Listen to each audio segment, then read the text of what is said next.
What if we weren't the only humans? And what if we were the ones who erased the others? Before we ruled the world, before the pyramids, there was another kind of human. Stronger, wilder, forgotten. This is their story.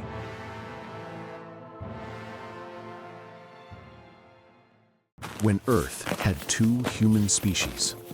36,000 years ago, the Earth wasn't exclusively ours. In the cold forests of Europe, amidst rocky valleys and deep caves, another human species existed.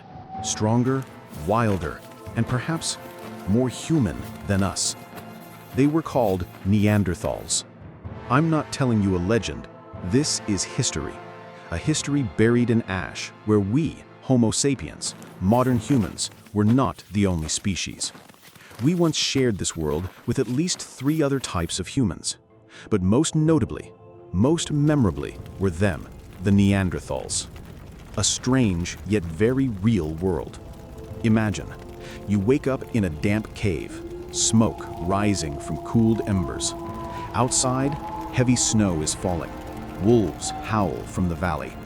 You wrap yourself in animal skins, not for fashion, but for survival. You don't know how to write, have no script, no clear language, but you know fire, hunting, family, and suffering. That was the world of the Neanderthals. Who were they? Neanderthals were humans who lived across Europe and West Asia starting 400,000 years ago. They were not apes, nor our ancestors, but distant cousins, evolving parallel to Homo sapiens from a common ancestor. They were more muscular, had thicker bones, and survived well in the cold. They buried their dead, possibly believing in an afterlife. They used stone tools, knew how to make weapons, and possibly even knew how to speak. Not losers, but a different form of human who once had the chance to dominate Earth. The Fateful Encounter. Around 60,000 years ago, a small group of Homo sapiens began to leave Africa, migrating north, crossing the Middle East, and entering Europe, the territory where Neanderthals lived. 2 human species with entirely different genetic structures met for the first time. No one knows what they thought. Did they see each other as kin or as monsters? That first encounter, it could have been peaceful, it could have been bloody. Not an immediate war. There is no evidence of a great war between the 2 species at first. Perhaps they lived in parallel, shared land, and even interbred. Because today, most Europeans and Asians have 1 to 2% Neanderthal DNA. But living side by side doesn't mean eternal coexistence. Homo sapiens brought something Neanderthals lacked: abstract thought, developed language skills, art, religion, strategy, and most importantly, organization. We weren't stronger, but we were more numerous, quicker, and better at cooperation. The beginning of the end.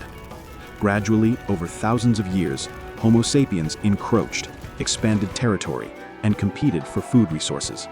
Small skirmishes began. Weaker Neanderthal tribes were pushed back, annihilated, or assimilated. No battlefields, no maps, but it was a ruthless, silent, and unforgiving war of survival. And then, one day, only we remained. The Neanderthal life, lonely in a forgotten world. No one truly remembers how they lived. No book, no writing, no map or diary remains. All we know are broken bone fragments, a few shattered stone axes, and strange drawings on cave walls. But these meager traces tell us the story of a human species that disappeared. A cloistered life. Neanderthals lived in small groups, perhaps 10 to 30 individuals. They had no villages, no fences, no agriculture. They moved constantly, hunting and gathering to survive day by day. Caves were their homes. Animal skins were their armor. Fire was life. Every day was an endless battle with nature. Cave bears, ancient wolves, saber-toothed tigers, and the biting cold constantly surrounded them. No hospitals, no doctors, A single misstep could be the end. The Price of Solitude. They were strong, but they lived in isolation. Unlike Homo sapiens, Neanderthals rarely communicated beyond their group. No alliances, no exchange, no trade. Each tribe was a self-contained island. They knew nothing of strategy. They had no social network, the invisible weapon that helped Homo sapiens connect, develop, and spread. When a Neanderthal group died, their knowledge died with them. No one passed it on, no one learned from it. Not stupid, just different. Make no mistake, Neanderthals were not stupid. They knew how to use tools, make weapons, use fire, and possibly had a rudimentary language. They buried their dead, sometimes placing flowers, animal bones, or objects alongside, a sign that they had emotions and believed in something after death. Some caves show traces of rudimentary painting, like red handprints on cold stone walls, a faint trace of art, of belief, of a voice never heard. Death did not come from swords. Neanderthals did not disappear overnight.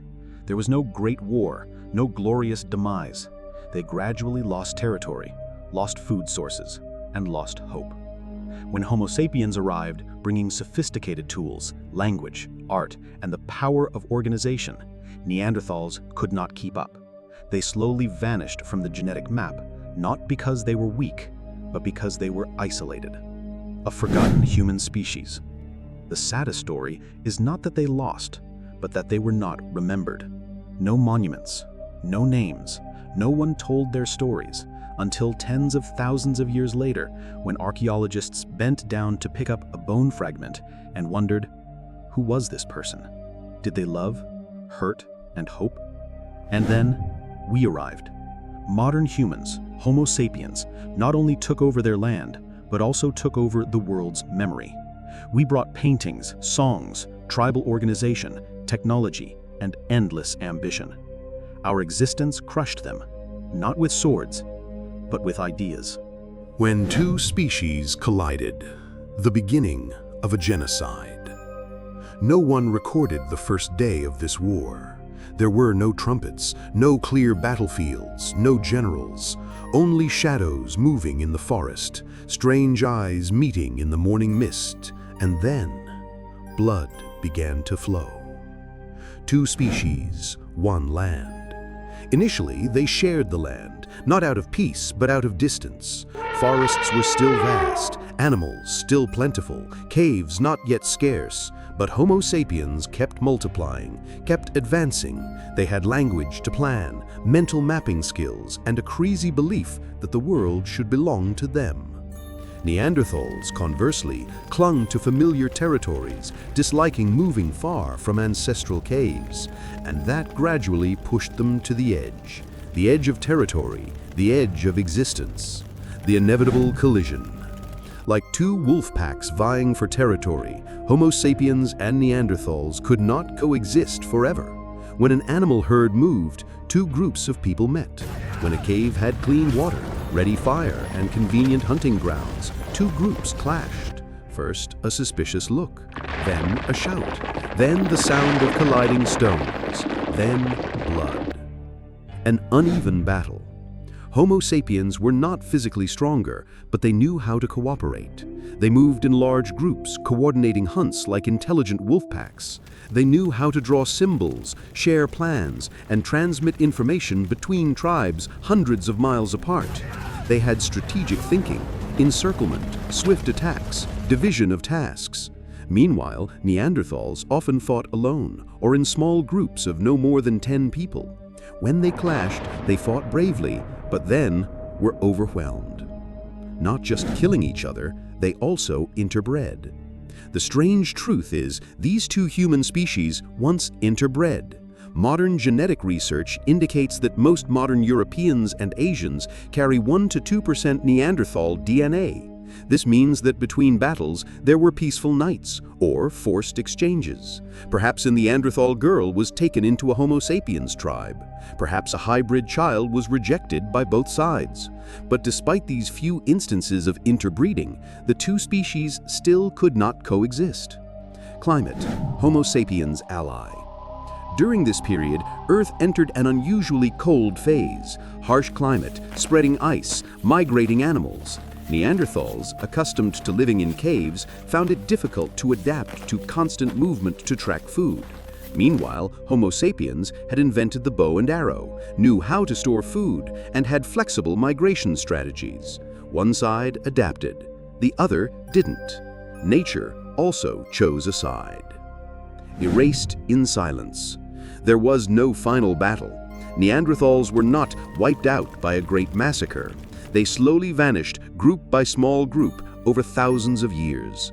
Some groups were pushed away from clean water sources. Some groups died from strange diseases brought by sapiens. Some groups were genetically assimilated, giving birth to hybrid children who were no longer pure Neanderthal. Finally, around 40,000 years ago, Neanderthals disappeared from Europe. No funerals, no monuments of honor, only silence. An extinction caused by humans. For many years, scientists debated, did Neanderthals die out because of Homo sapiens or due to natural causes? The truth is both, but Homo sapiens was the catalyst. We brought diseases, brought war, brought a pace of development that other human species could not keep up with. The last one, a whisper of memory. He had no name. We don't know where he was born. No one remembers his face, his voice, or the last look he cast at the sky. He only left behind a jawbone lying beneath cold rock in Gibraltar. That is all that remains of the last Neanderthal. A forgotten life. Around 40,000 years ago, in a cave named Gorham's Cave on the south coast of Europe, the last Neanderthal individual lived. He no longer had a tribe, no longer had kin, no one left to talk to. Every morning he woke up, he heard no children laughing, no women tending the fire to cook meat, only the sound of waves, the sea wind, and the absolute silence of extinction. A fragile existence. He hunted alone, ate fish, crabs, roots, or anything that survived.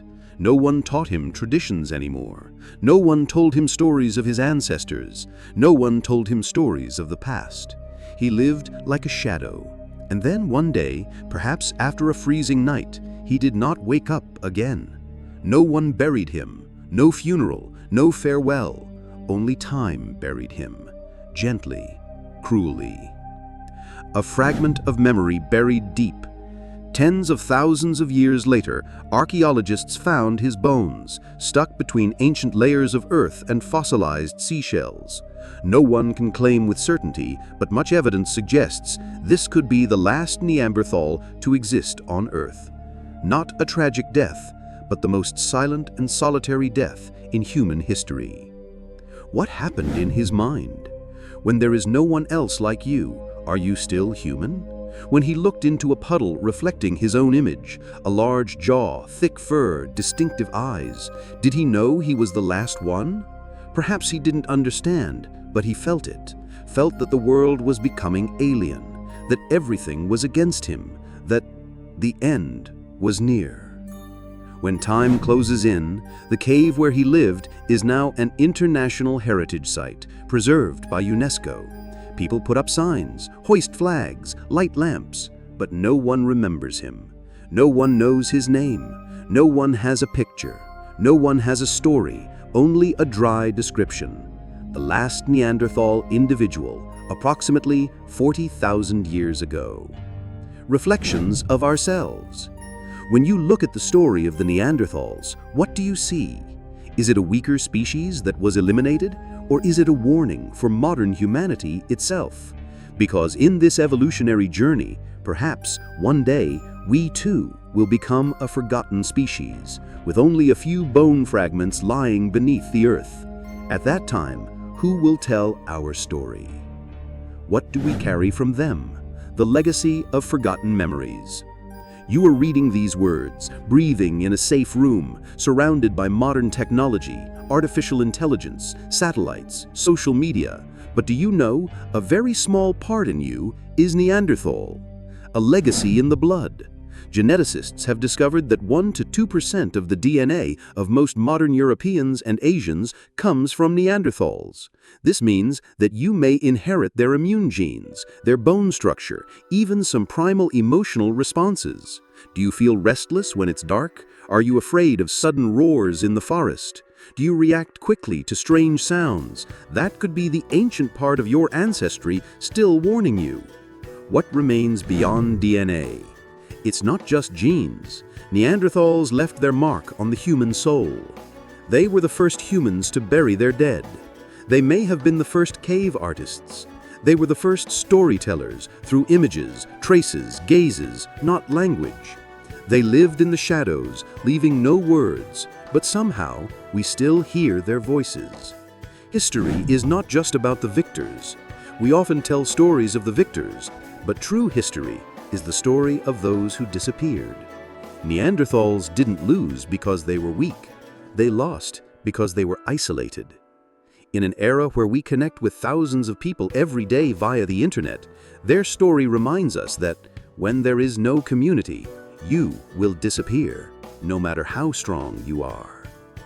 They are still here, in another form. They haven't completely disappeared.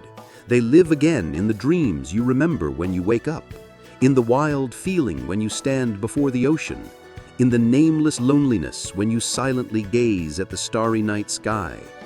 And most of all, They live again when you tell this story to others. A human species worth remembering by name. We once thought Neanderthals were stupid cavemen. But the truth is, they loved, they dreamed, they created art, they had emotions, and they fought to the very last moment, like any of us.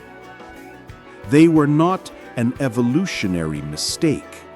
They were a branch of humanity, like an unfinished poem, a concluding word from the past.